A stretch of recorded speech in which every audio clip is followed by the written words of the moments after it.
Hello everyone, welcome to the exam time. आज हमारा business management का लेक्चर नंबर 3 और इस लेक्चर में मैं आपके साथ डिस्कस करूंगा प्लानिंग जैसे चैप्टर को।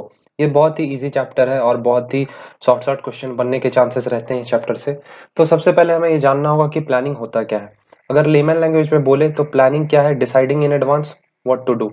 मतलब हम फ्यूचर में क्या करेंगे उसका पहले से ही हम डिसीजन ले लेते हैं, प्लान बना लेते हैं, प्रॉपर एक रास्ता तैयार कर लेते हैं, स्ट्रैटेजी तैयार कर लेते हैं जिसे जाकर हम फ्यूचर में अचीव करते हैं। जैसे कि अगर आपने अपने क्लास 12th में ये टारगेट सेट किया हो कि मुझे 95% स्कोर करना है, तो इस 95% को अचीव करने के लिए आपने बहुत सारे प्लान्स तैयार किए होंगे, रेगुलर बेसिस पे आपने मेहनत किया होगा। सिमिलरली अगर अभी आपका टारगेट है कि आपका बीएचयू एंट्रेंस कैसे भी क्रैक होना है, तो आपने इसके लिए भी प्रॉपर एक प्लान तैयार किया होगा। तो प्लानिंग होता क्या है? Deciding in advance what to do, how to do and from whom it is to be done. ये हम सिंपल डेफिनेशन जानते हैं, लेकिन बेसिक मीनिंग इसका देख लेते हैं। Planning is deciding in advance what to do and how to do. क्या करना है फ्यूचर में हमें और कैसे करना है, इसी को प्लानिंग हम बोलते हैं। It is one of the basic managerial functions. Managerial functions के अंदर आएंगे planning, organising, staffing, directing and controlling. तो प्लानिंग एक पहला बेसिक फंक्शन है, पहला बेसिक मैनेजेरियल फंक्शन है। ठीक, तो ये चीज याद रखना।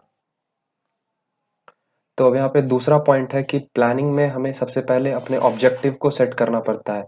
ऑब्जेक्टिव सेट करने से मेरा मतलब है कि आपको आने वाले फ्यूचर में क्या करना है। जैसे कि अगर आपका 12th का टारगेट 95% था, तो ये आपका ऑब्जेक्टिव हो गया, आपने ये ऑब्जेक्टिव, आपने ये गोल सेट कर दिया।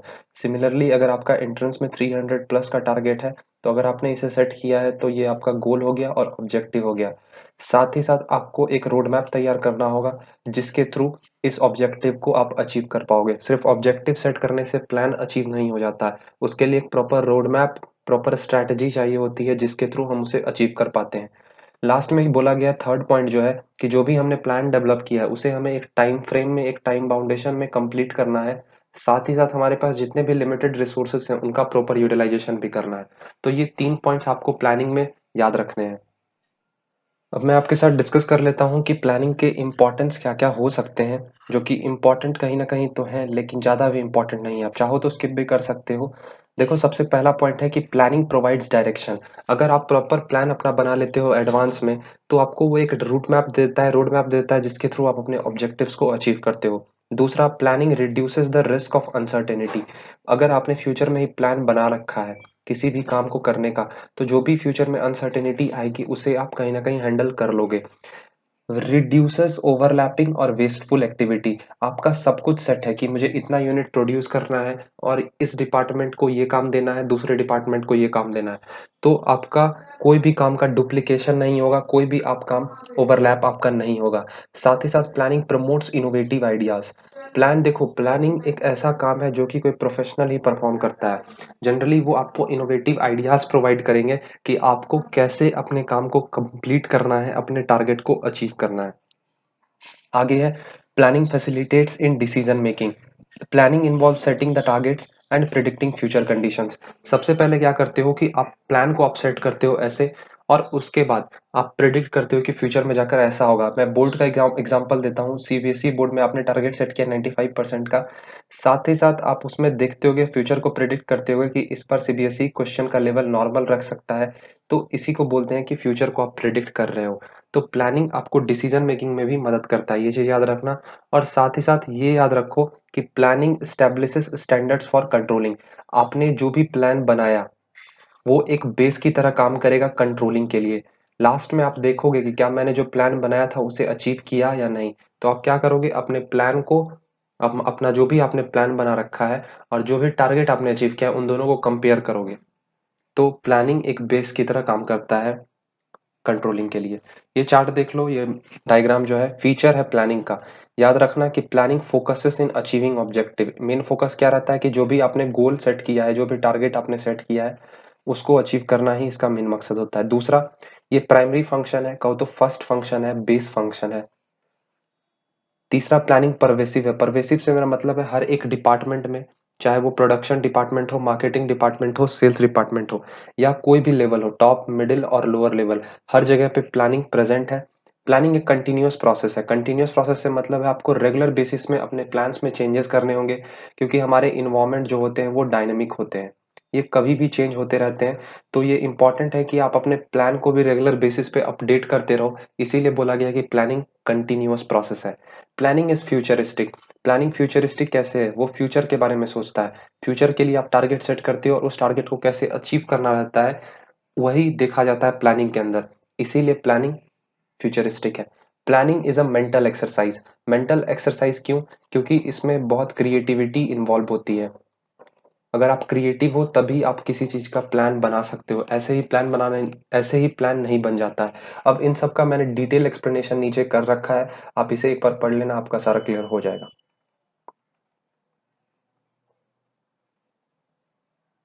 ये देख लो, लिमिटेशन कोई खास इंपॉर्टेंट नहीं है, देख लेना एक बार इसे।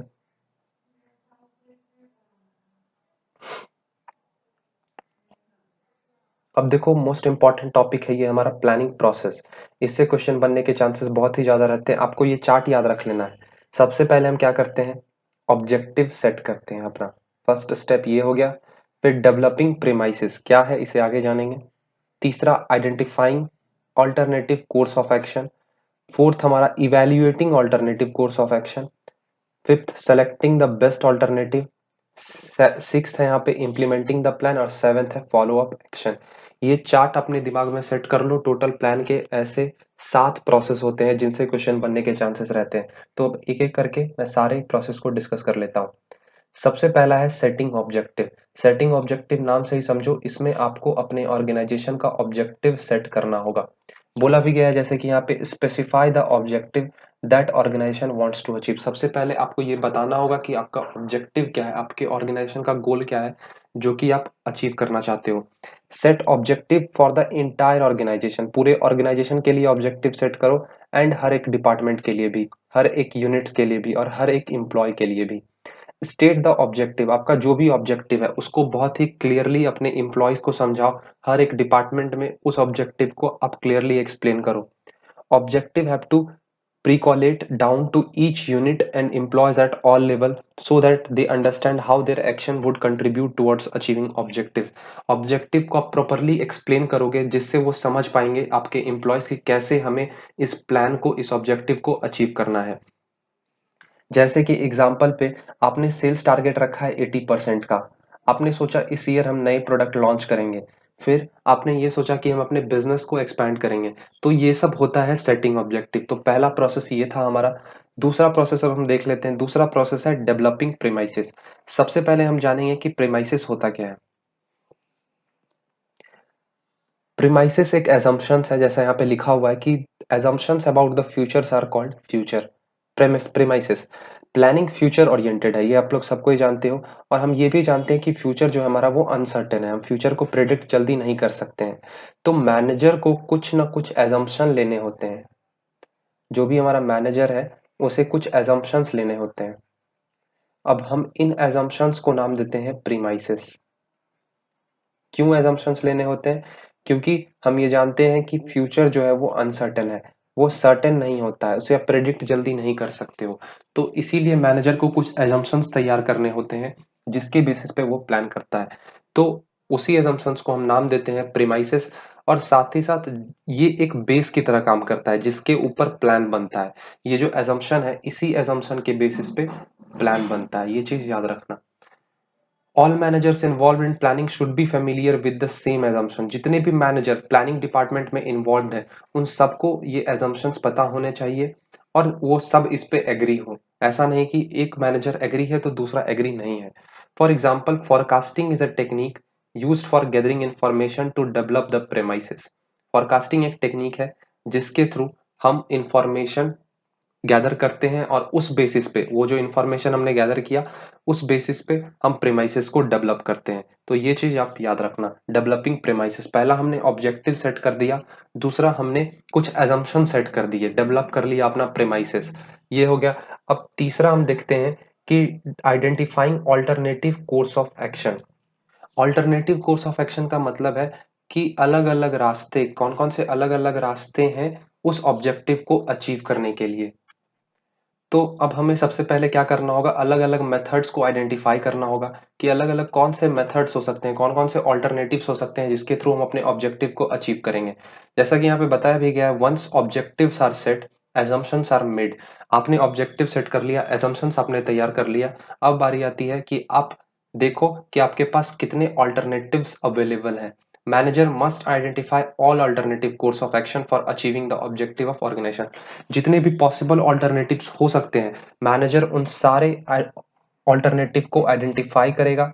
फिर द कोर्स ऑफ एक्शन में बी रूटीन और इनोवेटिव। जो भी आपका टास्क है वो रूटीन नेचर का भी हो सकता है या अलग आपको कुछ इनोवेटिव आइडियाज भी उसमें लगाने होंगे। Innovative course can be adopted by involving more people and sharing their ideas.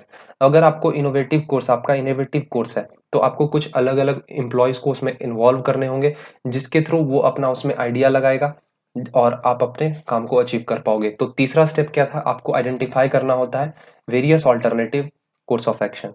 फिर आपने जो भी ऑल्टरनेटिव्स आइडेंटिफाई किया उसको अब इवेल्युएट करोगे।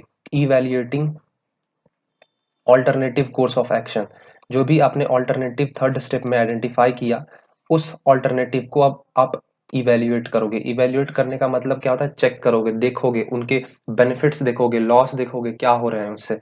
The next step is to evaluate the pros and cons. Pros का मतलब बेनिफिट्स, कॉन्स का मतलब लॉस ऑफ हर एक ऑल्टरनेटिव का। जितने भी ऑल्टरनेटिव आपने आइडेंटिफाई कर रखे हैं, उन सारे ऑल्टरनेटिव का पॉजिटिव एस्पेक्ट देखोगे, साथ ही साथ निगेटिव एस्पेक्ट भी आप देखोगे।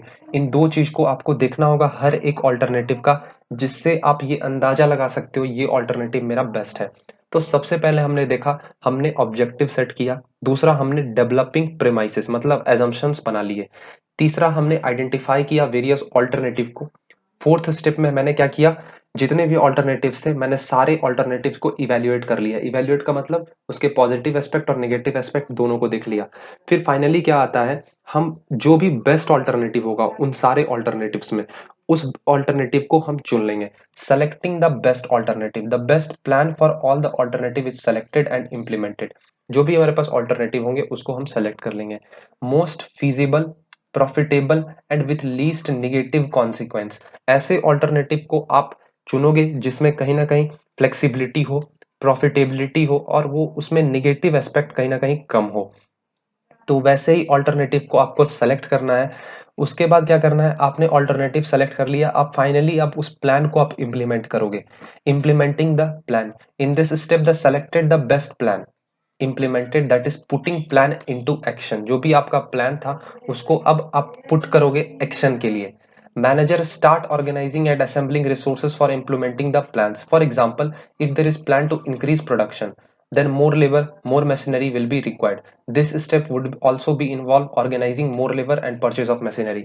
देखो जैसे यहाँ पे एग्जांपल दे रखा है कि अगर आपको प्रोडक्शन बढ़ाना है, आपका ये टारगेट है, तो सबसे पहले आप क्या करोगे, ज्यादा से ज्यादा लेबर लाओगे, ज्यादा से ज्यादा मशीनरी लाओगे। तो इनको लाने के लिए सबसे पहले आपको लेबर को परचेज करना होगा, मशीनरी को परचेज करना होगा। लेबर परचेज नहीं करते हैं, हायर करते हैं। मशीनरी को परचेज करना होगा, तो इसी को बोलते हैं implementing the plan. Finally last option, sorry, finally last process आता है फॉलो अप एक्शन। इसमें क्या होता है, जो भी आपने प्लान इंप्लीमेंट किया है उसको आप सुपरवाइज करोगे, मॉनिटर करोगे रेगुलर बेसिस पे, क्या आप उसे अचीव कर भी पा रहे हो या नहीं कर पा रहे हो। जो भी आपने टारगेट सेट किया था, क्या वो उस टारगेट के अकॉर्डिंग वो प्लान आपका काम कर भी रहा है या नहीं कर पा रहा है। तो फॉलो अप एक्शन में क्या बोला गया है, involves monitoring the implemented plan. जो भी प्लान आपने इंप्लीमेंट किया है उसको आप रेगुलर बेसिस पे मॉनिटर करोगे, सुपरवाइज करोगे और देखोगे क्या आपके शेड्यूल के अकॉर्डिंग, आपके टाइम के अकॉर्डिंग, मतलब शेड्यूल से मेरा मतलब है कि आपके एक्सपेक्टेशन के अकॉर्डिंग वो काम कर भी रहा है या नहीं कर पा रहा है। तो ये टोटल 7 स्टेप्स थे। एक बार रिपीट कर लो मेरे साथ। सबसे पहला स्टेप था सेटिंग ऑब्जेक्टिव, दूसरा डेवलपिंग प्रेमाइसिस, तीसरा identifying best alternative, sorry identifying alternatives, दूसरा फोर्थ स्टेप था इवेल्युएटिंग ऑल्टरनेटिव्स, फिफ्थ था selecting the best alternative, sixth implementing the plan और फाइनली सेवेंथ हमारा फॉलो अप एक्शन। तो ये 7 प्रोसेस होते हैं प्लान के, जो कि आपको याद रखने हैं। अब आगे मैं आपके साथ डिस्कस कर लेता हूं टाइप्स ऑफ प्लान। प्लान्स के बेसिकली दो टाइप्स होते हैं, एक सिंगल यूज और एक हम आगे पढ़ेंगे। कौन कौन से होते हैं, एक सिंगल यूज और एक होता है स्टैंडिंग प्लान। तो इन दो प्लान को हमें पढ़ना है, इसके अंदर कुछ पॉइंट्स हैं जिससे क्वेश्चन बनने के चांसेस रहते हैं। तो सबसे पहले हम देखते हैं single use plan. Single use plan क्या है? A single use plans are specific plans which are meant to solve a non recurring particular problem। Non recurring particular problem का मतलब क्या है? जो रेगुलर बेसिस पे ना हो। रेकरिंग का मतलब होता है रेगुलर बेसिस, नॉन रेकरिंग का जो रेगुलर बेसिस पे ना हो। It was develop for a one time project. जो सिंगल यूज प्लान होता है हमारा, वो किसी एक टाइम के लिए डेवलप किया जाता है और इसका कोई एक स्पेसिफिक, एक सिंगल स्पेसिफिक ऑब्जेक्टिव होता है। नाम से ही समझो सिंगल यूज प्लान, जिसको आप एक बार कहीं ना कहीं यूज करते हो।